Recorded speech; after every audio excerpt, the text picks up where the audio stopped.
માંગરોળના મોવેજ ગામે તળાવના ઊંડા પાણીમાં ડૂબી જવાથી બે સગા કિશોરોનું કમકમાટીભર્યું મોત નીપજ્યું છે.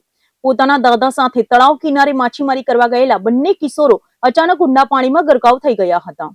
આ દુર્ઘટનાને પગલે સમગ્ર પંથકમાં ભારે શોકનું મોજું ફરી વળ્યું છે. ઉનાળાની ઋતુ દરમિયાન ગ્રામ્ય વિસ્તારોમાં જળાશયો અને તળાવોમાં બાળકો ડૂબી જવાની ઘટનાઓ સતત ચિંતા વધારી રહી છે. સુરત જિલ્લાના માંગરોળ તાલુકાના મહુવેજ ગામેથી આવી જ એક કાળજું કંપાવી દે તેવી ઘટના પ્રકાશમાં આવી છે. અહીં આવેલા એક તળાવના પાણીમાં અચાનક ડૂબી જવાથી બે નિર્દોષ અને આશાસ્પદ કિશોરો કાળનો કોળિયો બની જતા સ્થાનિક રહીશો સ્તંભ થઈ ગયા છે. આ ઘટનાની કરુણ વિગત એવી છે કે મહુવેજ ગામે રહેતા બે સગા કિશોરો ગત રોજ પોતાના દાદા સાથે ગામના તળાવ કિનારે માછીમારી કરવા માટે ગયા હતા. દાદા તળાવ કિનારે માછીમારીના કામમાં વ્યસ્ત હતા. તે દરમિયાન બંને કિશોરો રમતા રમતા અથવા પગ લપસવાના કારણે અકસ્માતે તળાવના ઊંડા પાણી તરફ ચાલ્યા ગયા હતા. પાણીનો અંદાજ ન આવતા બંને કિશોરો જોતજોતામાં ઊંડા પાણીમાં ગરકાવ થઈ ગયા હતા અને ડૂબવા લાગ્યા હતા. બંને પોત્રોને પાણીમાં ડૂબતા જોઈને વૃદ્ધ દાદાએ બૂમાબૂમ કરી મૂકી હતી, જેથી આસપાસના ખેતરોમાંથી અને ગામમાંથી સ્થાનિક લોકો મોટી સંખ્યામાં તળાવ કિનારે દોડી આવ્યા હતા. ગામના સ્થાનિક તરવૈયાઓએ તાત્કાલિક તળાવના પાણીમાં ઝપલાવીને બંને કિશોરોની શોધખોળ આદરી હતી. ભારે જહેમત બાદ સ્થાનિકો દ્વારા બંને કિશોરોને પાણીમાંથી બહાર કાઢવામાં આવ્યા હતા, પરંતુ ત્યાં સુધી ઘણું મોડું થઈ ચૂક્યું હતું અને બંનેના પ્રાણ પંખેરું ઉડી ગયા હતા. એક જ પરિવારના બે માસૂમ દીકરાઓના એક સાથે અકાળે મોત થતા પરિવાર પર જાણે આપ તૂટી પડ્યું છે. તળાવ કિનારે જ માતા પિતા અને પરિવારજનોના હૃદયદ્રાવ્ય રુદન અને આક્રતથી ત્યાં હાજર દરેક વ્યક્તિની આંખો ભીની થઈ ગઈ હતી. આ ભયાનક દુર્ઘટના અંગે તાત્કાલિક સ્થાનિક પોલીસને જાણ કરવામાં આવી હતી. ઘટનાની માહિતી મળતાની સાથે કોસંબા પોલીસ સ્ટેશનનો સ્ટાફ તાત્કાલિક મહુવેજ ગામે ઘટના સ્થળે દોડી આવ્યો હતો. કોસંબા પોલીસે બંને કિશોરોના મૃતદેહનો કબજો સંભાળીને તેને પોસ્ટમોર્ટમ અર્થે સરકારી હોસ્પિટલ ખસેડવાની તજવીજ હાથ ધરી હતી. પોલીસે હાલ આ મામલે અકસ્માત મોતનો ગુનો નોંધીને આગળની કાયદેસરની કાર્યવાહી અને ઝીણવટભરી તપાસ શરૂ કરી છે.